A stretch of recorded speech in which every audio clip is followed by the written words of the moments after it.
जय श्री राम। सो आज हम लोग कैंटो 23 पढ़ेंगे, सुनेंगे। मैं पढ़ूंगी ऑफ कोर्स। मैं शुरू करने से पहले आप लोगों से एक रिक्वेस्ट कर रही हूँ। The main reason for reading out the book and making videos and posting them on my YouTube is that people will watch it, specifically the people who are comfortable with English. They will watch it, they will share it so that more and more people know. Now the point is, how can more and more people watch the videos if the videos are not shared, and if you don't go out of the way. I'm requesting you all people to go out of the way to share it so that more people can listen to it. And yes, one more thing, if you like the video, if you hit the like button, then the video gets a wider views increase due to that. So please do that. So Jai Shri Ram. I will start today. Canto 23. Now, what is the canto about? Night-long sojourn of Sri Ram and Lakshman with Vishwamitra in a holy hermitage at the confluence of Ganga and Sharayu. The night having all but culminated in dawn, the great sage Vishwamitra spoke as follows to Sri Ram and Lakshman, the two scions of Kukushta, lying on a bed of dry leaves mixed with straw. Kaushalya is blessed with a worthy son. In you, O Ram, the morning twilight has set in. Therefore, get up. O tiger among men, contemplation on the deity and the daily routine of duties making for the purification of the body have to be gone through. Hearing the exceedingly gentle admonition of the celebrated sage Vishwamitra, the two heroes, Sri Ram and Lakshman, the foremost among men, performed their ablutions and, having offered oblations of water to the sun god, muttered the most sacred text, the Gayatri, other than which there is no holier text. Having concluded their morning devotions, viz. The Sandhya prayers, Brahma Yagna or recitation of portions of the Vedas and other texts as an offering to rishis, forming part of the 5 major yajnas, the fetching pieces of wood for being offered to the sacred fire, and so on, and saluting Vishwamitra, rich in asceticism, the two exceptionally valiant princes, Sri Ram and Lakshman, felt extremely delighted and stood before the latter ready to proceed further. While moving onward from that spot where they had broken their journey overnight, the two very mighty princes sighted the divine Ganga, which flows through heaven, earth, and the subterranean regions, and thus takes a threefold course near its well-known and blessed confluence with the Sharayu. There they further beheld the site of the hermitages of rishis of purified mind that had been practicing the highest form of asceticism for the past many thousand years. Supremely delighted to behold that sacred abode of hermits, Sri Ram and Lakshman, the two scions of Raghu, addressed the following prayer to the celebrated Vishwamitra of noble mind. Whose hermitage is this? What personage, we ask you, dwells in it? We both desire to hear this, for great is our curiosity in this behalf, O venerable sir. Hearing the aforesaid submission the two brothers, Vishwamitra, the foremost of hermits, heartily laughed and said, Hear, O Rama, of him whose former residence this is.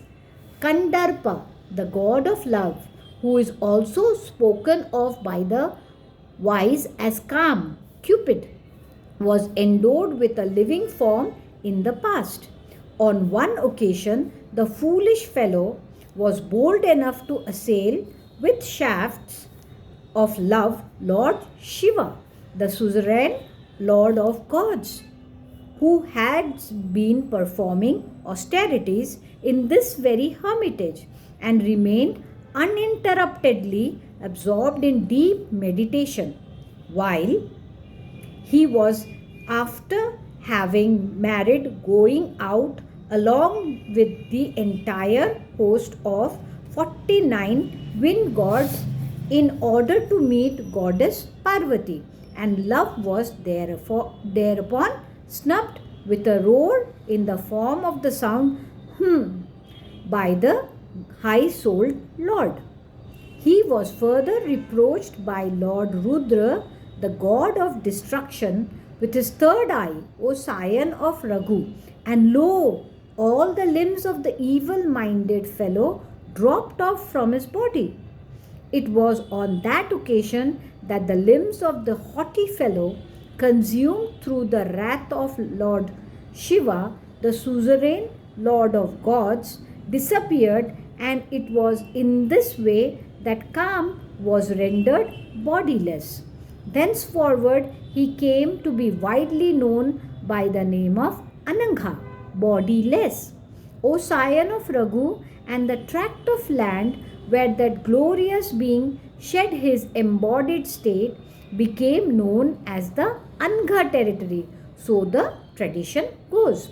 This holy hermitage belongs to him, and these sages practicing austerities here at present have been his disciples in the past. As such, they are devoted to piety, and no sin exists in them, O Ram. Let us halt for this night in this hermitage, hemmed in by the two holy streams. O Ram of handsome looks, tomorrow we shall cross the Ganga. Let us all enter the holy hermitage where we are purified by bath, etc. Our sojourn here will be most welcome, and we shall happily spend the night here after we have bathed, muttered our prayers, and poured oblations into the sacred fire. O dwell among men. While they were talking together, as aforesaid, there, outside the hermitage, the sages dwelling in the hermitage felt supremely delighted to discover their presence.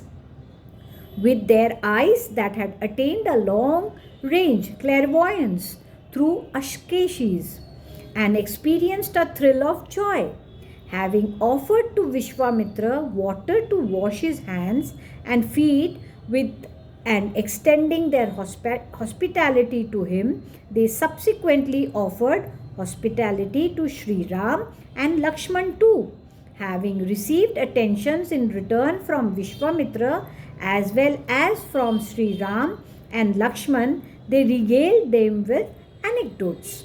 At dusk, when day and night meet, the aforesaid rishis, including Vishwamitra and his pupils Ram and Lakshman, muttered the Gayatri mantra according to their ability, with a calm and collected mind, taken by the sages of holy vows dwelling in that hermitage with them. Vishwamitra and his two pupils stayed most comfortably on that side of the hermitage, associated with the name of Kam, while Vishwamitra, a scion of Kusha, the foremost of ascetics, whose mind is given to piety, entertained the two charming princes with delightful stories.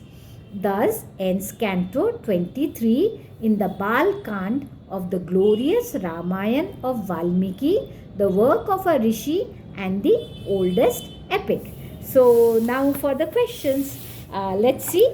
I don't have many questions. Canto 23 questions. Question number 75. Which mantra did the two princes mutter during their morning devotions? Question number 76. Which river did the prince see while starting their journey afresh? Question number 77. Whose hermitage did they reach? Question number 78. Why had Kamdev been punished by Mahadev, that is Rudra? So that ends our canto number 23. जय Shri Ram. Please subscribe कीजिए channel को and like का button ज़रूर दबा दीजिए ताकि ये video को ज़्यादा व्यूज़ मिले. नमस्ते.